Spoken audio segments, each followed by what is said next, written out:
And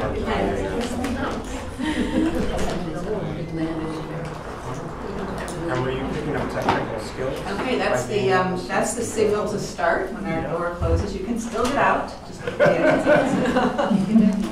I'm Catherine Whalen, Associate Professor here at Barnum Graduate Center, where I teach 20th century American material culture and craft and design. And I have the privilege of introducing Caroline Hanna. Caroline is a Bard Graduate Center triple threat. She earned her master's and PhD degrees in decorative art, design, history, and material culture here. And she is now associate curator at Bard Graduate Center Gallery, where she has contributed to many exhibitions and publications. She has worked in gallery, museum, and academic settings. Here she has deployed her broad-ranging knowledge of the history of decorative arts and design, and her special expertise in ceramics and the studio craft movement in the post-war U.S.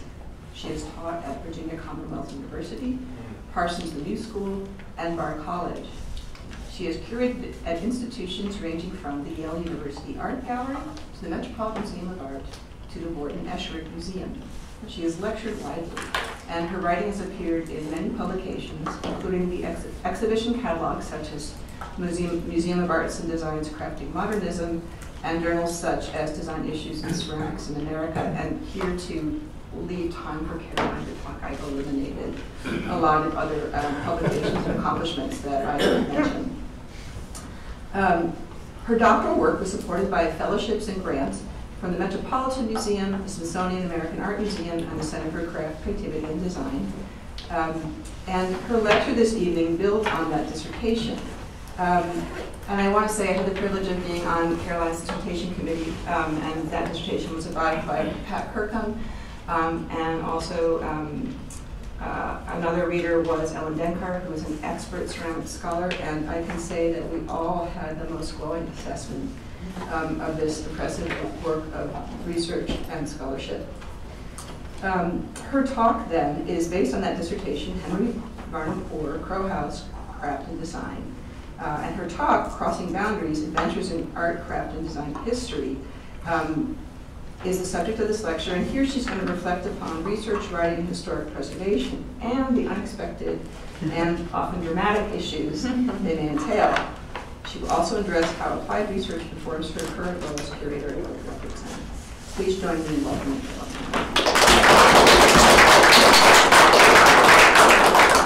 Thank you, Catherine, for that warm introduction. Am I too loud? No. No. Right. Okay. Would be nice.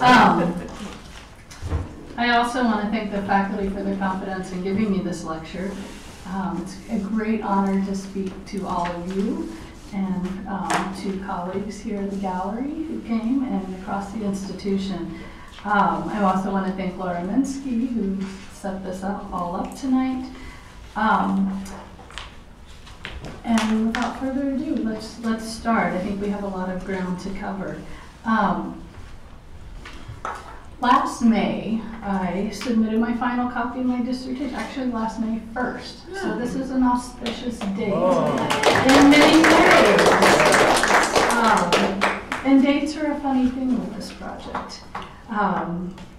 When I first went to Crow House, it was also the first day, it was also the day that I met Peter Poor, who's here in the audience. We went to Crow House with Michael Godkin, who is also here, and Paul. And it was also the first day that I met my husband. And just to give you some sense of perspective, I graduated on our 10-year wedding anniversary.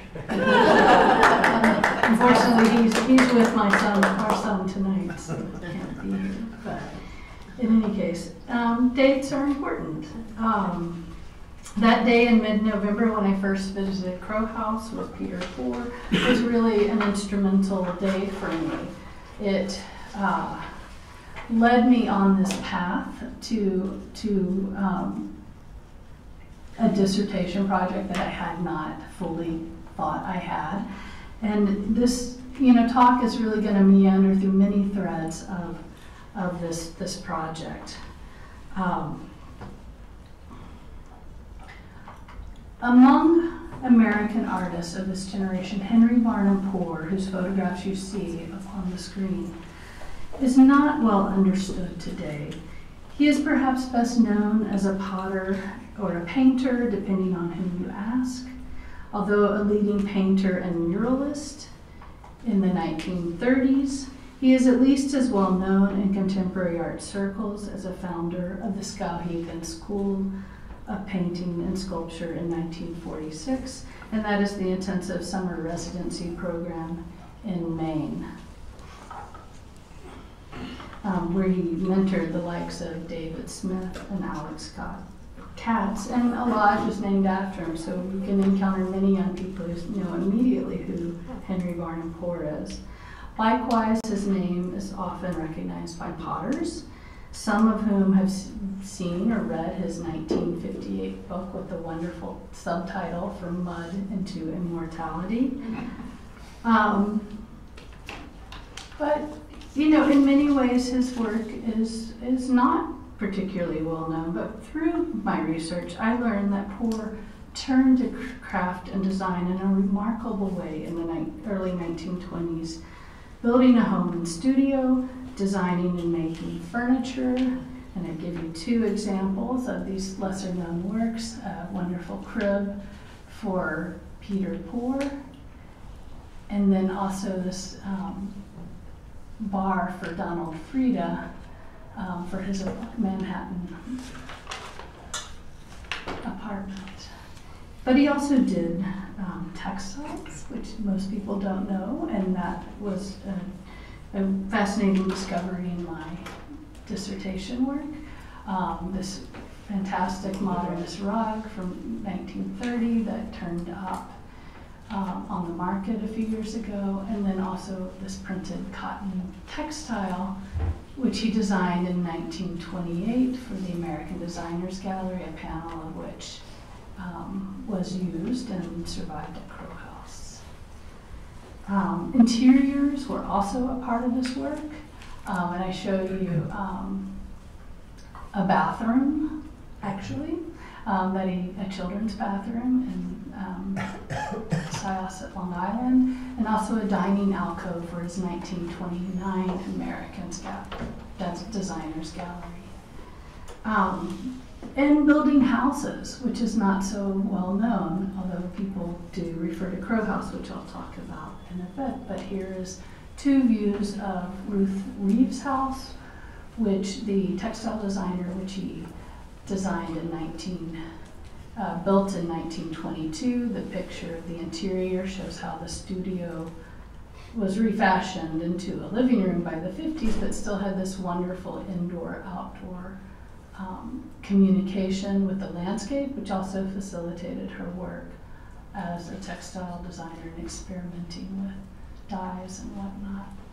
And as an architect of sorts. He wasn't a trained architect, but he did design houses and had them built, particularly on South Mountain Road, where he built his own house.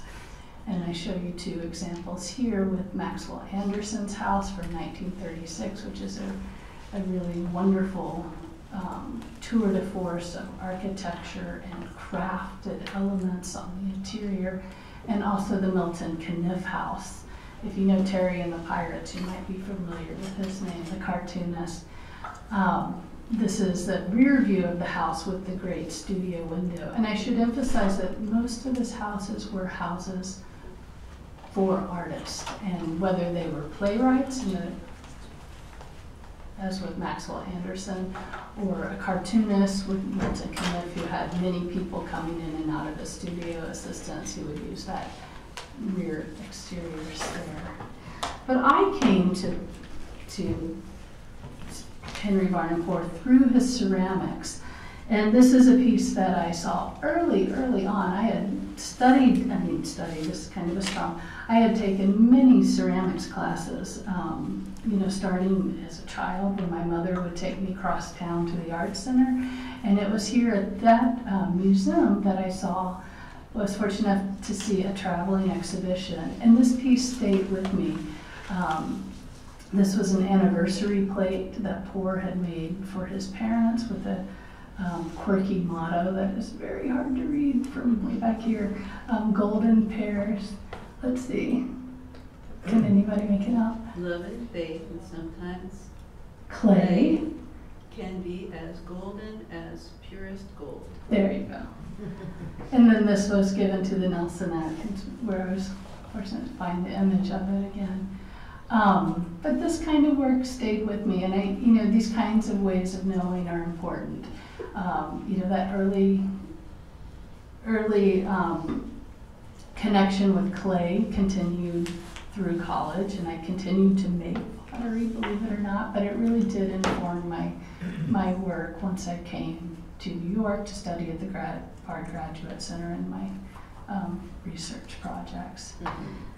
As a curator at Yale, I was extremely fortunate to stumble on this work when it was first exhibited at the Garth Clark Gallery and bring it into the collection at Yale. And this, was actually right before I came into the PhD program. So it was very clear in my head that I wanted to kind of work in this period of the 1920s and find what I could.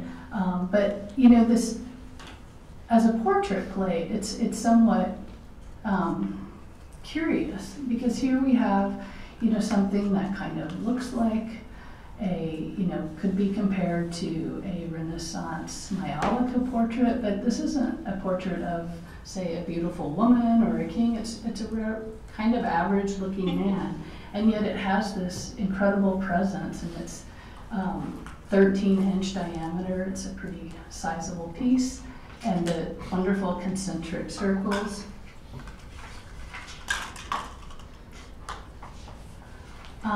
But Henry Barnum, despite that, he did not start out to be a potter. He was a drawer as a child and wanted to be a naturalist.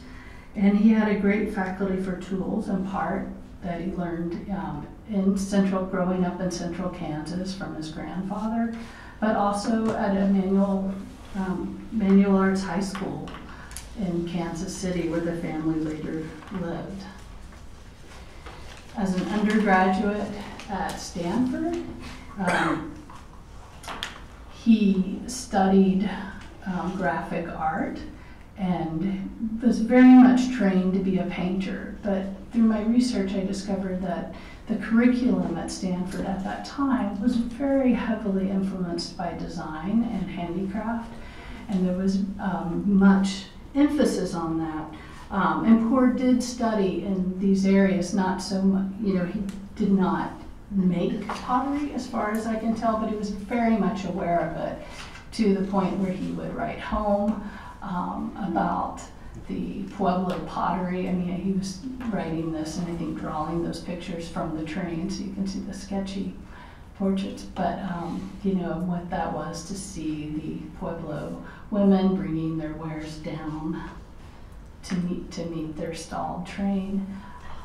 And even, how much he liked hanging out at the pot shop at Stanford with the co-ed. So he was very much aware. And in the early 1900s, it's, important to remember that the arts and crafts movement was in full force in California at that time. And he was certainly aware of these currents.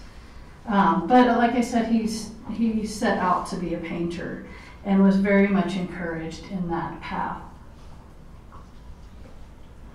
In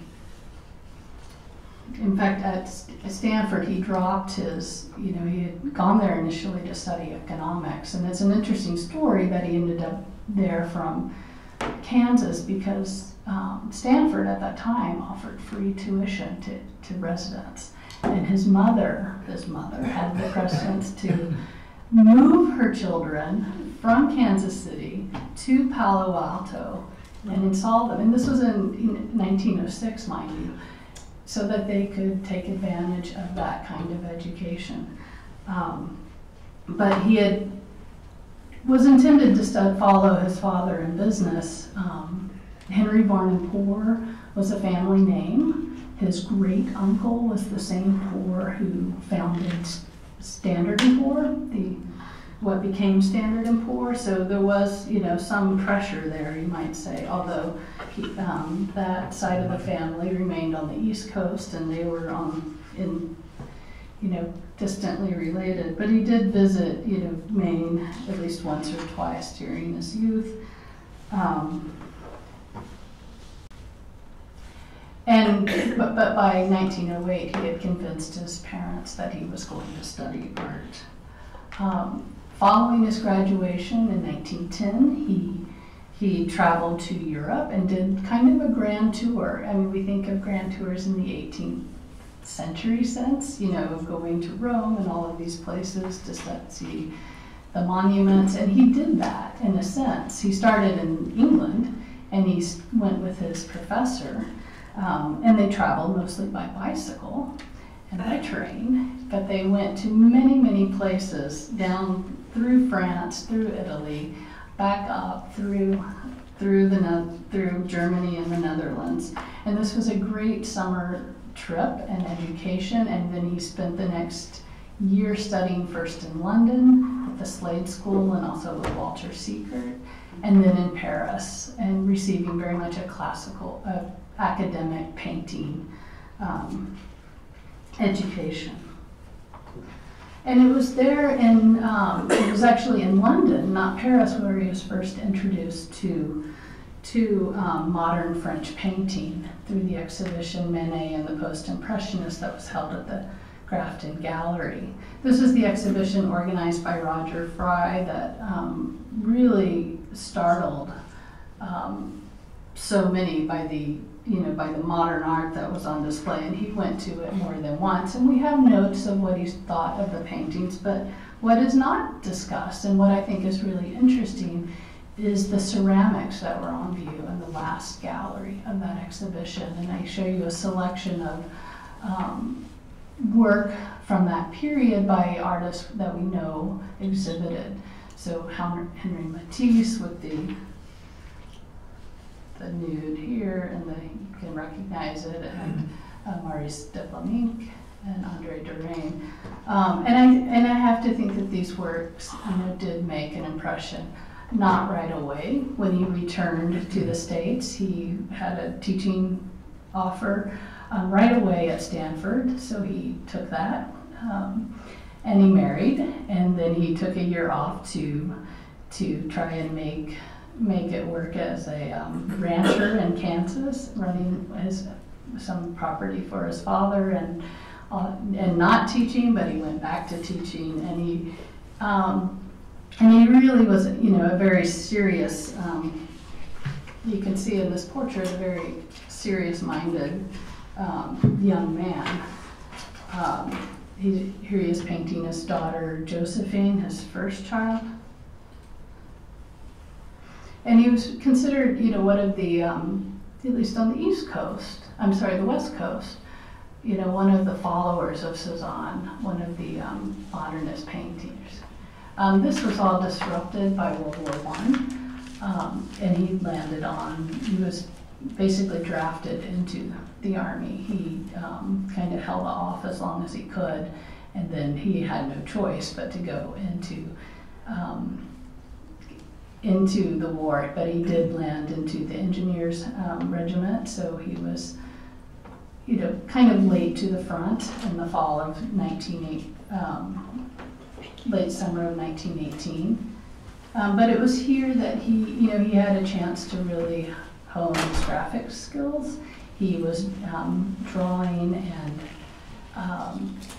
and drawing portraits of soldiers and officers, and then the officers he would charge more money to, and he even took furlough to Nancy to buy materials, but also found a lithographer who would reproduce his work. So no time was spent idly. But I also think that, just from his letters, that he was looking very intently at the houses and the landscape and thinking about how the French, villagers lived in these wonderful old houses. And he would write these to his sweetheart. By this time, his first marriage had soured, and he was writing love letters to Mary and Dorn. And when he came back to the States, they married and drove cross-country to New York and ended up, it's one of their first stops at the Sunwise Turned Bookshop, which was the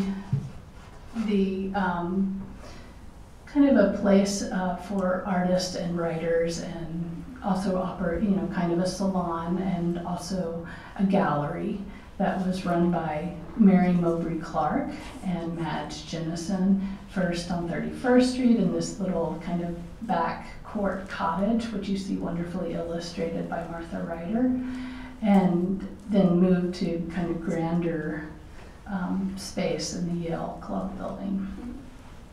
But this was a real turning point for him because, Poor, coming from California, wasn't so interested in being in the city, but Mary Mowbray Clark introduced him to South Mountain Road, where he and Marion Dorn soon decided to live. First renting a house on the land, and then on the road, Martha Ryder's, in fact, and then choosing to build. This is kind of the beginning of what is sometimes called the colony on South Mountain Road. This is kind of the cultural counterpart of Greenwich Village, where a number of artists and writers and crafters, designers, poets, composers, you name it, chose to live starting in the early 1900s and on up, really till today, I suppose, in some ways, but certainly, there were generations of people who chose to make this their home, but still maintaining close ties to the city, to the metropolis for their livelihoods, and also, in many cases to Hollywood, because you had a lot of screenwriters as well.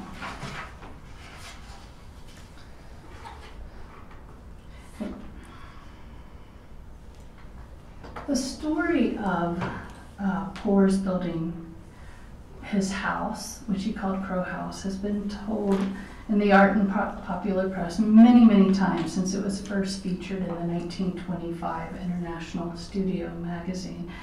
And it's a wonderful story, and I'd like to recount it here.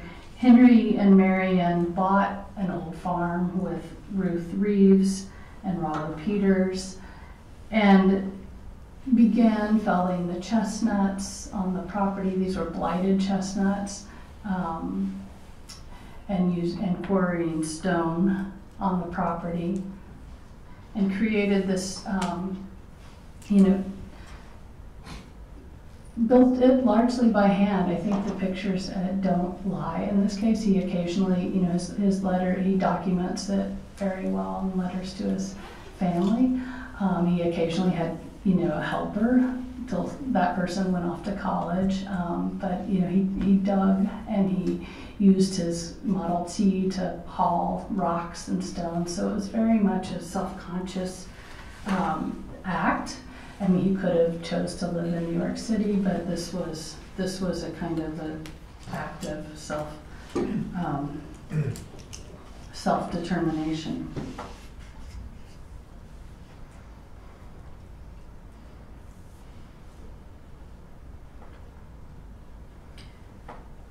The initial cottage that draws heavily on the arts and crafts and the colonial revival styles, incorporating Dutch vernacular and even the French farmhouses he visited as a soldier. And like his Midwest homesteading grandfather before him, whose tools he requisitioned for the task, Poor took most of his building materials, as I said, from the land.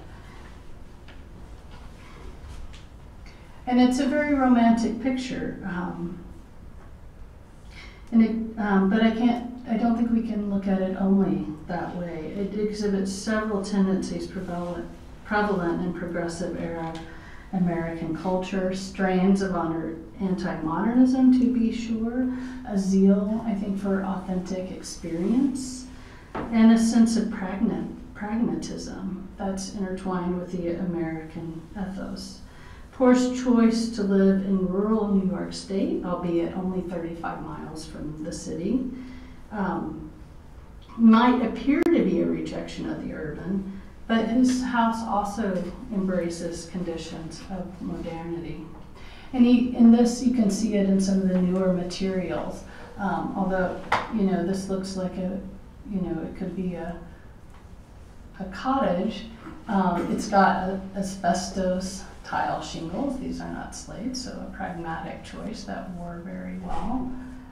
The roof here, this is his painting studio, was actually poured concrete. He was in a bit of a hurry. Just tar paper and then concrete. And then here, it's hard to see, but this is a flat roof that's protruding out over what was the kitchen.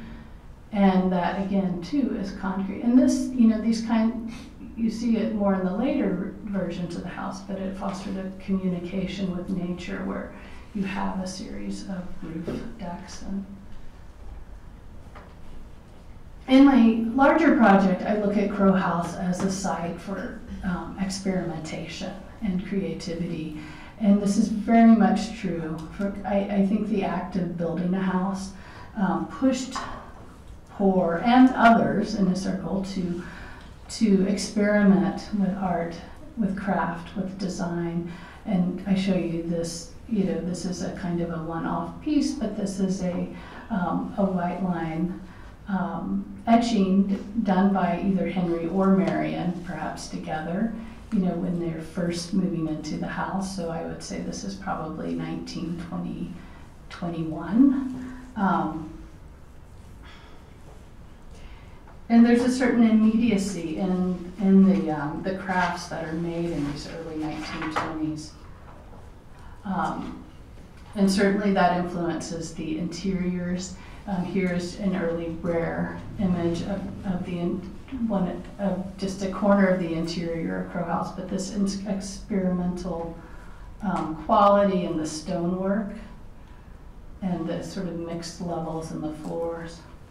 And also, experimental in terms of furniture that was made at Crow House and for Crow House. And here I show you this great chair with these wonderful, not exactly turned elements, because he's not using a lathe, but carved elements.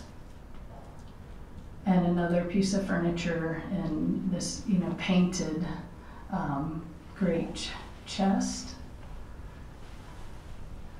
And and textiles too, as I mentioned. Poor did design a bit, but his second wife, rather, Marion Dorn, became a great textile designer. And they were experimenting with batiks with Ruth Reeves and the writer and others. And this is a piece that's a little bit later, but shows that kind of experimentation. And then also, of course, ceramics. And I show you this very early piece by Poor from about 1921, 1923. We can put an end date on it because Dorn leaves Poor in 1923 to move to Paris and then to secure her divorce in Paris and move to London, where she marries the designer Edward McKnight Calfer. But this launches Poor's work in ceramics. And I think it's important to, understand how, this fits into this kind of way of making fits into this ethos.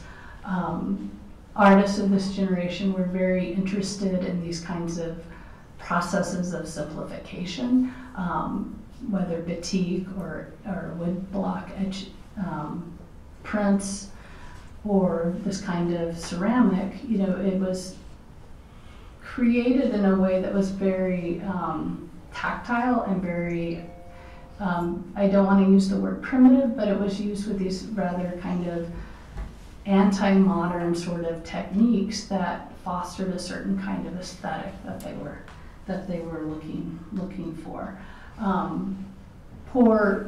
By early 1921, late 1921, he's already making ceramics. April he starts, and we have a diary that documents this.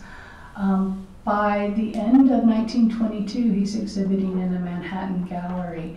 He had already shown work at the Wanamaker's department store.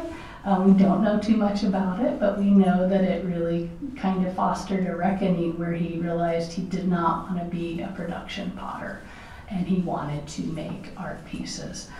His initial turning towards pottery, was very much kind of influenced in the vein of William Morris. He wrote to his friend Berger Sanson in 1921 and said, I'm interested in starting a pottery to give me joy in the making, and also pragmatically to, be an income maker to relieve him from teaching.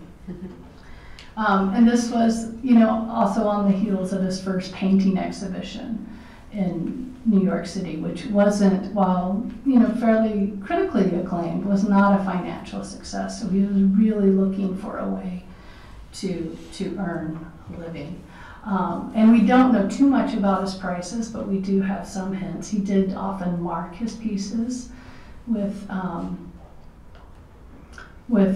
prices, and this is a rare price list of sorts that was found in his papers, where you can see this Diana plate that's now in San Antonio was, a rather expensive plate at $50, but it was certainly more easy to sell plates at $50 a piece than paintings for $200 or $250.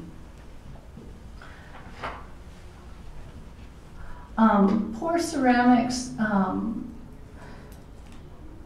the early pieces, and just to speak a little bit about their technicalities, he worked in earthenware primarily, which he initially quarried on his land. That didn't last long. He soon turned to the clay banks in Haverstraw, near Haverstraw on the banks of the Hudson, and later to other kinds of clays too, but he really sought that kind of earthy red ware, which he would then paint with a white slip. And this, he was very much about the surface and creating surface paintings. And I'm showing you two images that kind of show, his trajectory. In the early 20s, he's working in very colorful, very bold lines, painted primarily on the clay surface, and using very modernist kind of tropes in terms of this image of the bather and almost a cubist kind of configuration. On the right, by the later part of the century, he moves more towards sgraffito, and that's where it's etched into the slip covering, so you get that more finer line, which I think this is a wonderful example of, because you see how it, he kind of plays with form. The coffee pot sort of merges into the bowl of pears, using a lot of cross hatching. And he's very much, these wonderful pieces, are very much about the surface, but he's very, he's absolutely a potter, and he makes all of these by hand on a wheel. He does incorporate some production techniques of throwing over bats that are attached to the wheel, but he's, so there's a degree of standardization, but there's also a lot of chance, and he's not a technical potter in the sense that he's really kind of casual about some things like, perfection. His plates were often warped.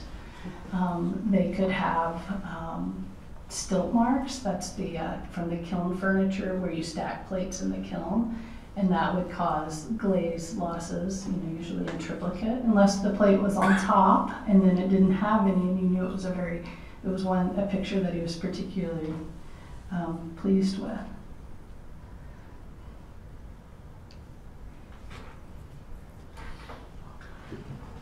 And these plates, they do draw on tradition, and they draw on a number of traditions, and I'm showing you the most obvious, which is the kind of the early American, Pennsylvania German redware, and you can see, very strikingly just in the graphic imagery of the diaper pattern, how, his plates, which he dined on at Crow House, can be closely related to, say, this plate that I happened to chance on at the Luce Center at the Met.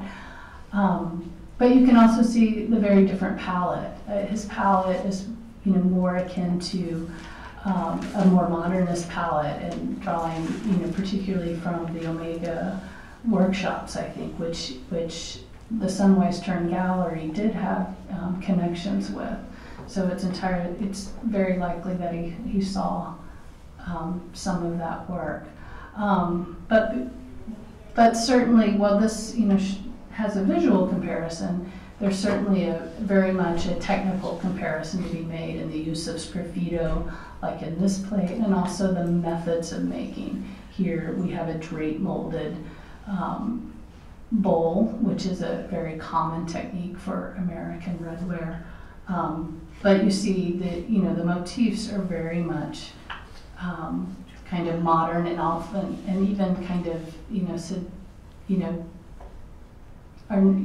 this kind of abstraction can kind of merge with all kinds of things. It's hard to, it can almost be, it's folksy on one hand, but maybe perhaps African inspired on the other. It's really hard to get a handle on, and I think these kinds of cues that are in so much of his work helped make his work so appealing to many collectors, and also to whether they be individuals or with museums. And he was collected very early on by a number of museums, including the Metropolitan Museum of Art and Detroit Institute and others. But he wasn't all about plates. He did make some modern forms, particularly responding to the so-called Art Deco style that evolves out of the 1925 exhibition in Paris. And here's a star-shaped vessel with and him standing in front of his old pottery with his son, and showing these pieces. And then here too, you can see this wonderful jardiniere garden pot that's at the Metropolitan Museum, which really does have this, this kind of fluted background etched on, and then these wonderful still lifes that, could certainly fit into the Art Deco. And they did make their way into various interiors.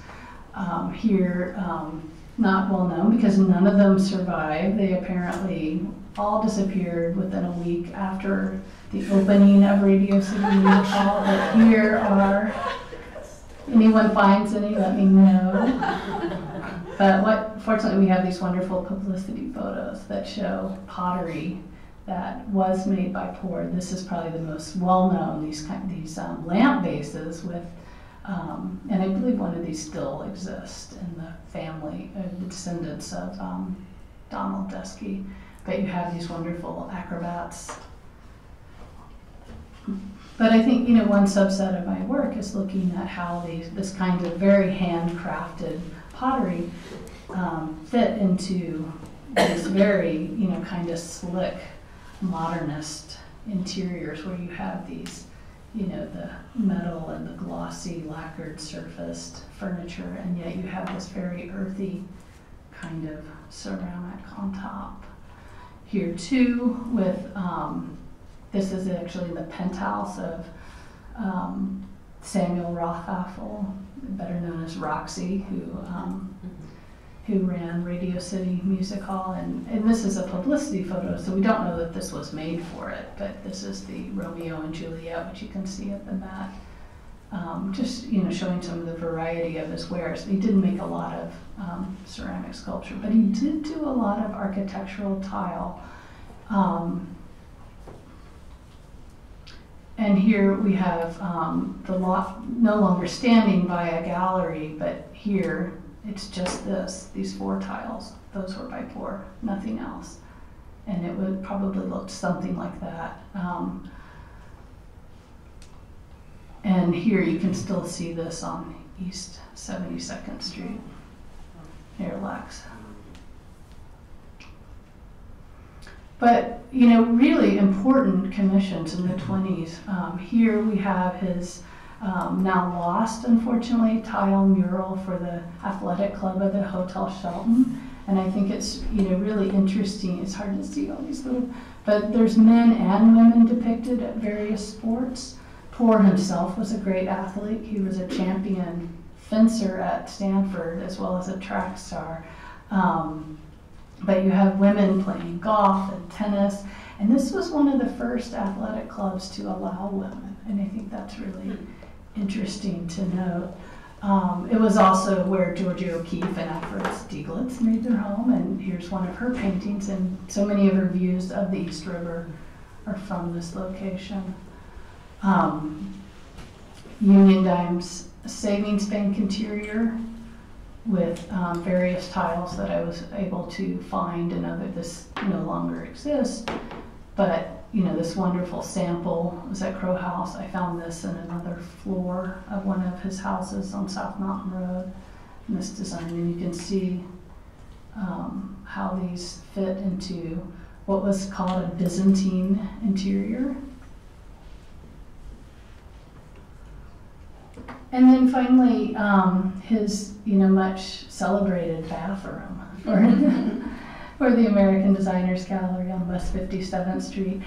For those of you who don't know the American Designers Gallery, this was a moment in the history of American design. And I say American design because this was a moment when designers here, whether they were American or not, I mean, most of the American Designers Gallery were born elsewhere, but they were really trying to put forward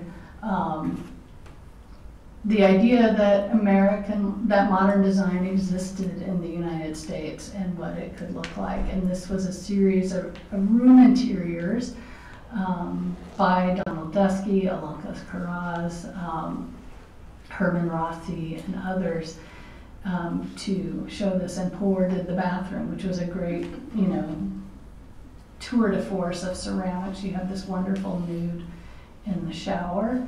And it was really a lot, you know, this is all, you know, he realized that, you know, that his home production wasn't really, you know, he couldn't quite get all of these down. You've got, you know, forms that he designed, like this faceted pedestal and also this bathtub. But he partnered with Thomas Maddox in Trenton to get these pieces fired. So you can see this kind of industrial tendency, design tendency creeping into his work. But it's wonderful when you read the literature about, you know, how they advertised it. You know, here, you know, the soap dishes also had ashtrays, and you know, everything was to be modern. You have these uplit, you know, really wonderful lamps. But then, you know, they had their moment of success. He designed a few of these for very Tony clients, the Woolies in Greenwich. Clarence Mott Woolley was the president of American Radiator, who built the building on Bryant Park. And also the family of Benjamin Moore, not that Benjamin Moore, not the painter, paint manufacturer, but the descendant of the developer of the Chelsea neighborhood. And he did a wonderful children's bathroom, which I had shown an earlier image of. These were, you know, reported. We don't have many financial papers, but we have anecdotal, you know, writing about it. That these, you know, were commissions of possibly $4,000 a piece. So it was a huge amount of money for this time, and it really, you know, sent him, you know, the narrative goes that it launched him back into his painting career, but he never really stopped making ceramics. His wife, you know, did kind of give him a push, and this is Bessie Brewer, here, his third wife, who, you know, said, you know, you made these bathrooms, now it's time to get out of the plumbing business. Let's go to Paris, let's go to France and start painting again. And he did for a year and came back. But that bathroom still exists, and it still exists at Crow House. which is a wonderful example of American modernist design for interiors, and it's still in the house. This is the house. It went into the later edition of the house, and I'm showing you this image from 1932. This wonderful photograph by Marjorie Content. With this, what's going on here, you have the cottage of Crow House, and then you have this modern addition, stone, and then going up to cinder block. And here you can see those kinds of roof decks that were put in. And that's pretty much how I first encountered Crow House. I was fortunate in 2006 to have a grant from the Center for Craft, Creativity, and Design to photograph it, and which I did with Elizabeth Felicella. And looking at it, through this way, really helped me to understand all of the various pieces and parts of it. From this kind of early cottage with the peaked roofs to the modern additions, which was really an expansion of that earlier studio that I showed you. And the interiors were really, quite breathtaking too. Here is the living room with its massive summer beam. So you see this kind of, interest in the vernacular. You can see the fireplace that I showed an earlier picture of it being built, and the furniture within. Very much an experimental house in that, Poor learned as he built this arch was expanding, probably still is, and it has a buttress that goes right through the wall and out into the garden. But here, that earlier view that I showed you shows this staircase, and it just stops just shy of the landing above. That expanded studio has elements of the earlier studio, this wonderful fireplace, which in my tracing of Poor's time in France, I was actually looking at a map that he had drawn that's in his letters, and found myself looking at this ruin of a castle and noting the similarities in the architecture.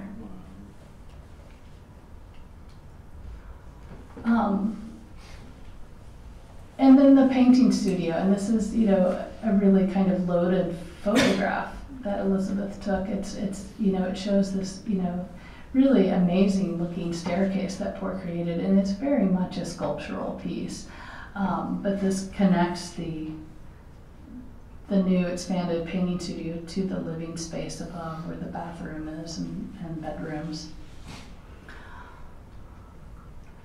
And it had much in common with his friend Wharton Esherick, and I'm showing you a photograph of his studio staircase, which was also exhibited at the 1940 World's Fair. It was actually taken out of his studio and put in there, but you can see with these twists and turns how related they are. And some of my work has looked at, closely at that relationship between those two makers.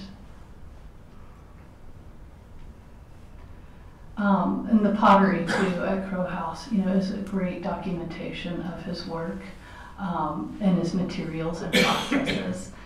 Still full, we have the Revelation kiln, both of them, the earlier one and the bigger one. And I think mostly, if there's a case for Crow House, it is in this kind of, pulling together of all these disparate elements. It's very much an archive of his projects. You have, here you have the chimney medallion, which has Mary Ann Dorn's name, the year that it was made, 1920 to 21. But then you have all of these tiles, not all of which I've identified, but many of which appear in his ceramic commissions. And he would just, not in any formal way, but he'd often just embed them into the plaster. The only, one of the few intentional ways is this threshold, which is almost like a medieval kind of tile, but unfortunately in that very early, very brittle redware. With the bathroom floor again, and then this wonderful tile stove, and then this beautiful Art Deco inspired light fixture with a glass dome by Marty Seaton, who people who know studio glass will recognize. But for me too, and I think, you know, for any future directions, you know, really exploring the sense of community around Crow House and South Mountain Road, because, you know, like any house, it's not a, it's very much, you know, about the people who were there, who embodied it, how, you know, things were used, and, you know, and there was the rich kind of vibrant cultural life. Poor had many, many friends, Ruth Reeves, Wharton Esherick, and so much of their artwork reflects, you know, kind of their lifestyle here. This is a wonderful print that I discovered at the Wharton Esherick Museum, showing Reeves' depiction of Esherick's family, possibly visiting Crow House. They did. They were outside of Philadelphia. Wharton Esherick cutting down trees, his wife with the baby, one of the children running around nude, you know, and looking, you know, and then, you know, looking at, again, at those connections with furniture making, because so much of that early kind of style is very closely connected to Esherick. But other neighbors too, Amelia Davenport, who was a great costume designer who wrote one of the earliest histories of costume, lived on the connecting property, and that property is now sort of in the public domain, and also has an uncertain future. The Maxilla Anderson house, I mean, this is again just a great exploration of craft and design for this house, and something I focused on in my dissertation. Here you have, you know, vestiges of their lifestyle. Poor as the builder craftsman, Maxwell Anderson and his wife, nude sunbathing on the roof as they. And then you have works that are lost, like this award for the New York Drama Critics Circle. This was actually the first award, and they gave it for a few years. Discontinued it during World War II because it was, you know, considered kind of gauche to cast an award in silver when we're in war. But the substrate was lost and it was never made again. But it shows Poor looking at, you know, looking very closely at, you know, 18th century New York history and this depiction of the John Street Theater for that award. But I think, you know, for me, you know, it's these avenues of friendships. You know, I started talking about Ben Hecht. I didn't actually say who he was, but he was, you know, a great journalist and a writer and a screenwriter. He wrote, co-wrote The Front Page with Charles MacArthur and other things, and, you know, and with Poor, you know, created this wonderful what they call the Poker House. I mean, it's ostensibly a writer's cabin, of which there are many in this part of, you know, many of these people had little structures where they could get away from work, but this is a wonderful kind of, almost like a gloriette. It overlooks the Hudson and is at the end of this serpentine wall in the garden, but it has, you know, wonderful ceramic embellishments, including this, you know, really terrific fireplace upstairs that harmonizes again, you know, with these African art elements. This is from a period photograph. Wharton Esherick again. Theodore Dreiser, and you know, if I were to do future work, would be to explore some of these relationships with writers, particularly Dreiser, whose home Poor did these lamps for, but Wharton Esherick was involved in some of the design of. And I want to just kind of bring my remarks to a close. I know this has been kind of a rambling talk, but you know, Crow House did enter the public domain in 2008 by virtue of a grant by the state of New York, which was sponsored by the town of Ramapo. And you know, for good reasons. I think there was a hold on the house. I mean, the house itself has a particular effect on people, but also the landscape played a very strong role. That part of Rockland County, and not really much of Rockland County, is very densely populated, and this is in a particularly green area, so the idea of preserving this open space as it connected to other parcels of open space was very appealing. Unfortunately, it hasn't, you know, prospered under that arrangement, shall we say. It's very much in a tenuous situation, particularly as the person who sponsored that grant has started serving a prison sentence for fraud. So it's that public official is no longer much use to this project, but we're hopeful that something can come of it. But I think, you know, what does come is going to be a very coordinated effort. It's going to take more than the press that we've had over many years, of which there's been lots of writing, lots of newspaper articles in the Times and the Journal News, and also, you know, our own sort of very feeble attempts at social media. But I have friends from our foundation board here tonight. But I think, you know, what really, you know, if Crow House is going to continue in any real way and be something that people can experience and visit, that it will take a very coordinated grassroots effort that involves a lot of people. So with that, I want to close and thank you.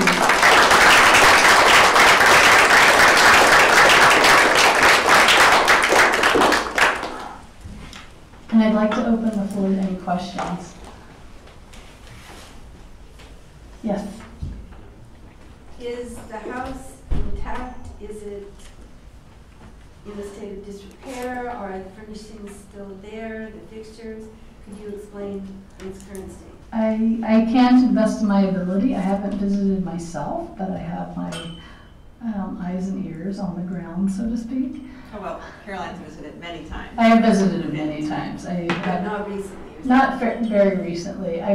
Claire may be able to speak to that, but it is in a state of disrepair. To be the contents, the majority of which have been removed, I think, for the betterment of their well-being with the house. What needs to happen is serious roof repair and sealing, and sealing from water damage, and to keep anything in the house is. But that said, there's great treasure still including the bathroom. Claire, would you like to join in on that? Hi everybody, my name is Clara Sheridan, and I work with Caroline on a committee put together by the town of Ramapo to try to save Crow House. And as Caroline said, it's in a very, very extensive state of disrepair. Certain areas of the house have succumbed to some severe sort of foundation erosion and roof damage. However, there's hope for it, and so our sincere hope is that with the new administration in the town, that they will see the value of putting the necessary funds together to rehabilitate, and at the very least now, keep the water from coming in. So that's step one. So Ramapo has a cultural property management department? Really? No. Is that a joke?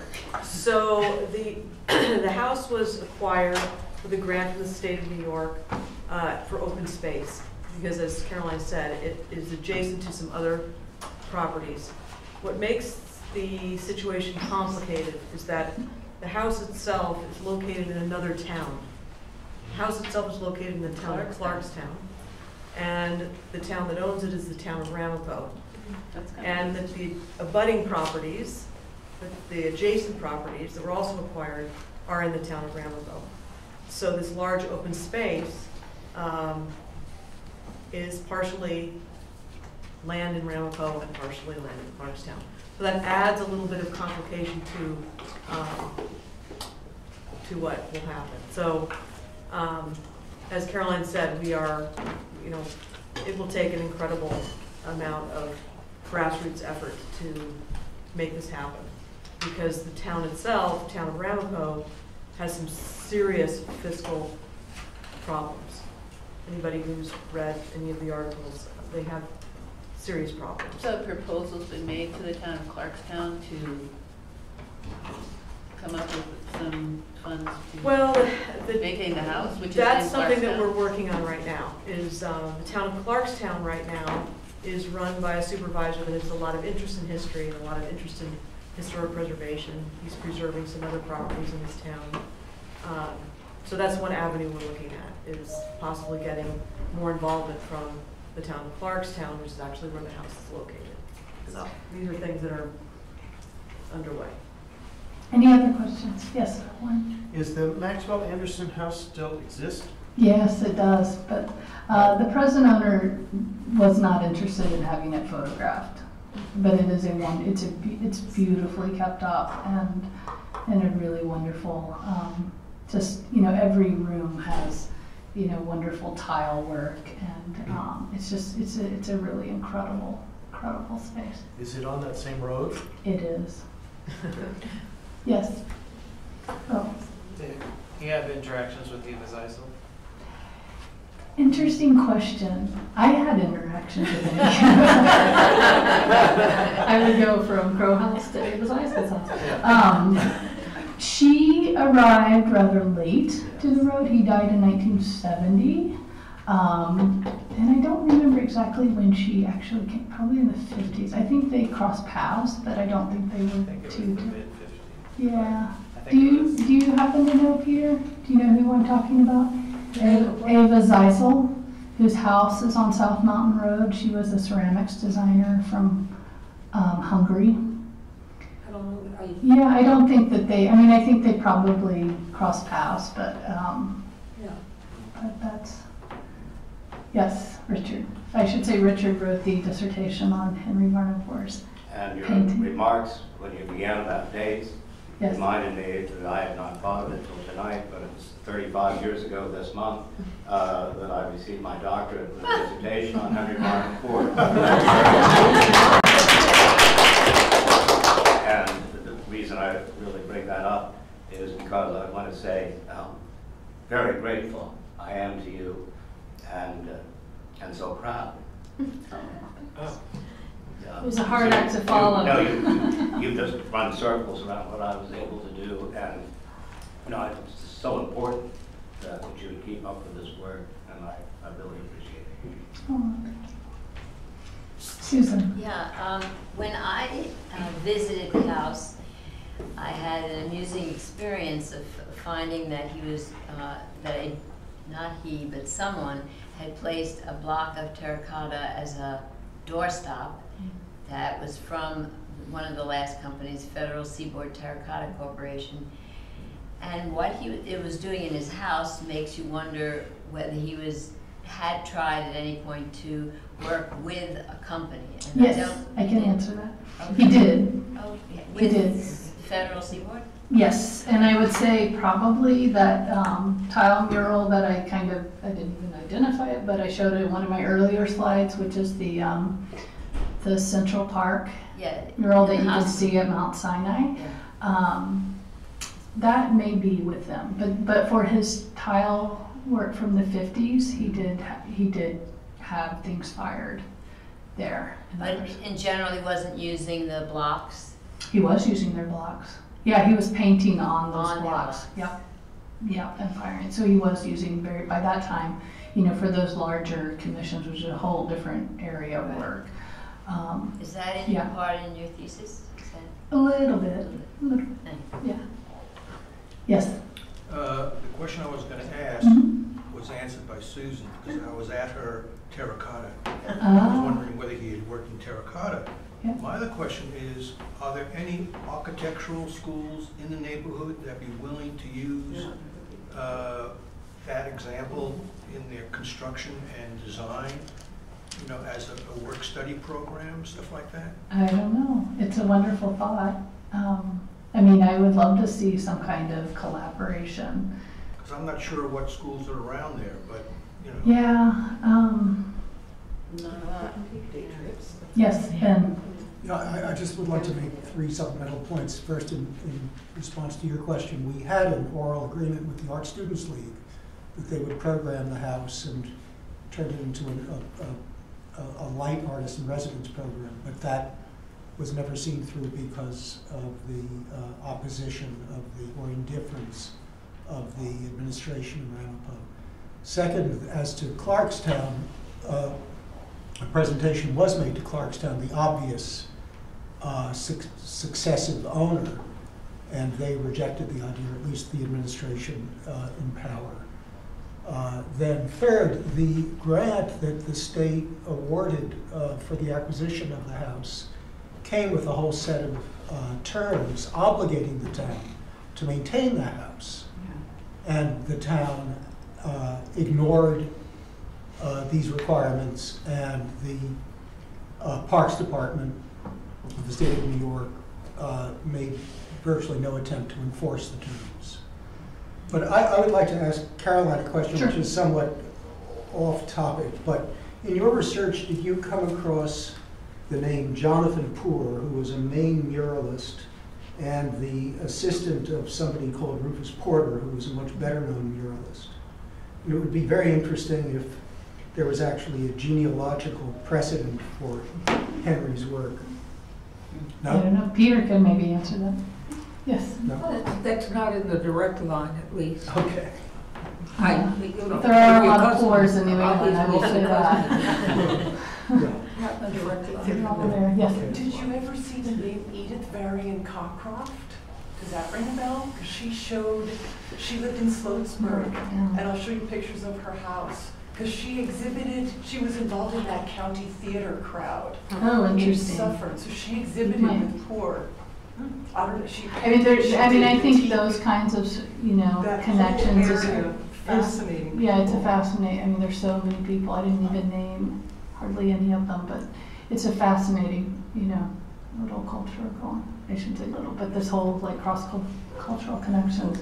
A lot of artists and designers exhibiting together and working together. Yes. I have a question.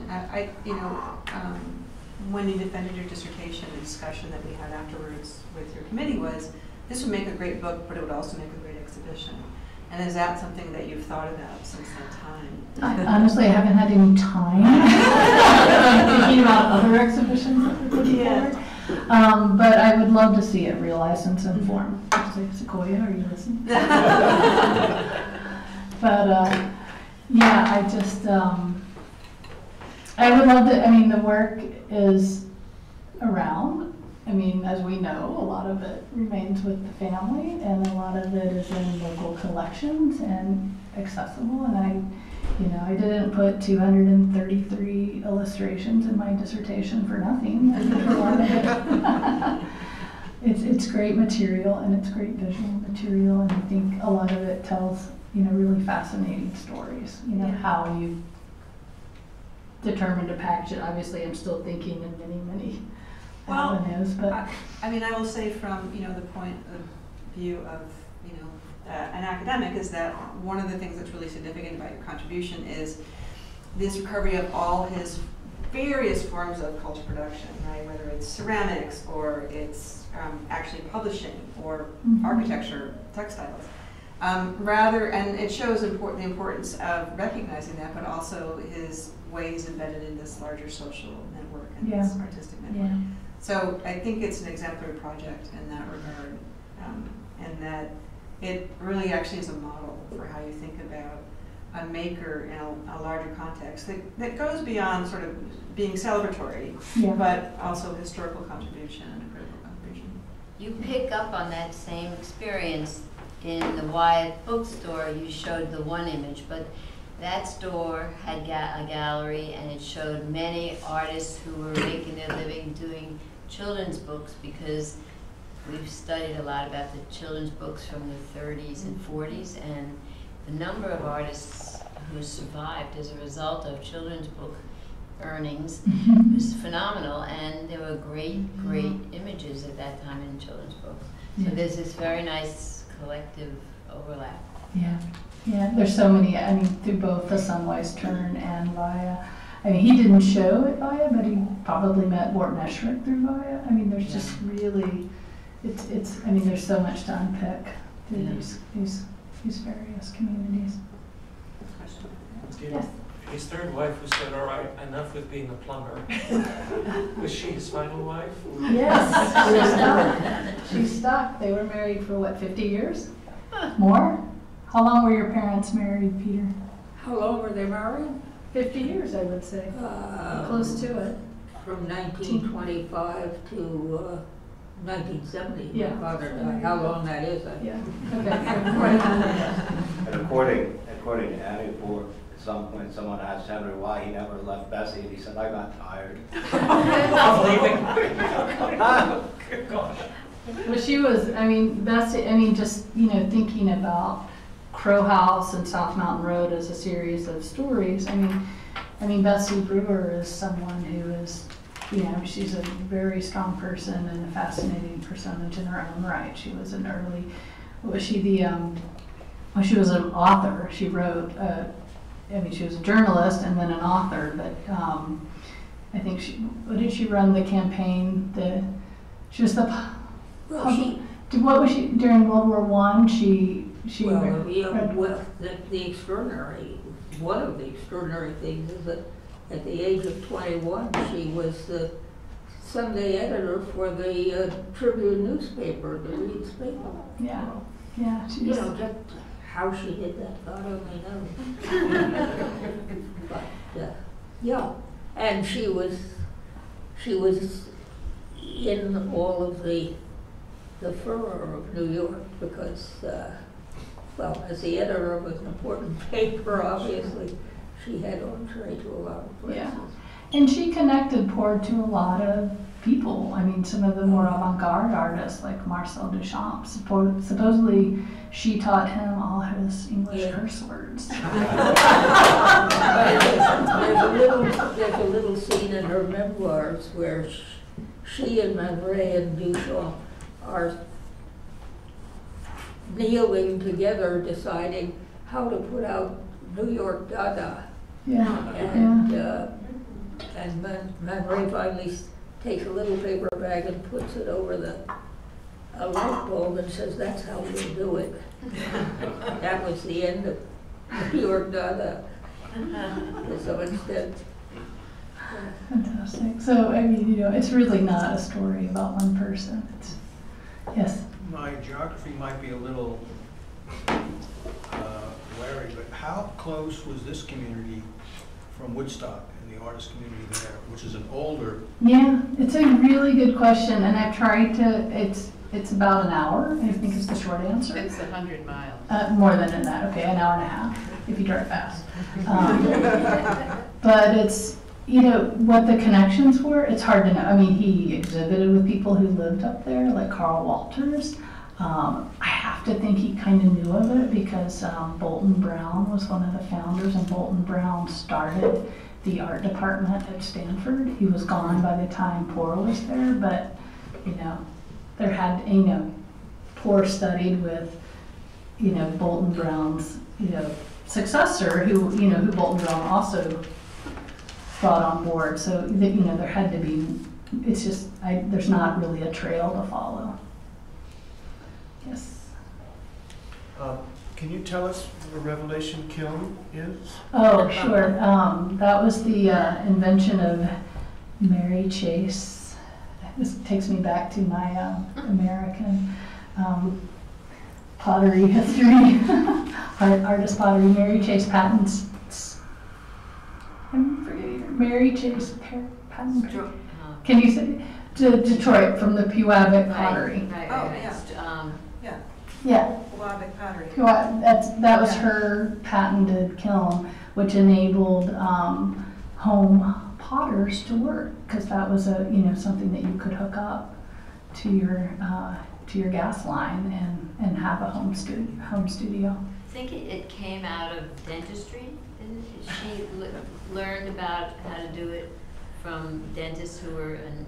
Oh, you probably know more. Yeah, they were making ceramic teeth. Yeah. At home, to fit. Whoever came through the door. Wood. And then she expanded the technology. It's a great name. The Revelation Kiln. The Revelation Kiln. Where Yes. is the stuff? Where did everything go into storage from the house? Well, that is it's the family. Yeah. So. But I will say, our houses, do not instantly become museums or public properties. William Morris's Red House, it took a full century to, become a property of the National Trust.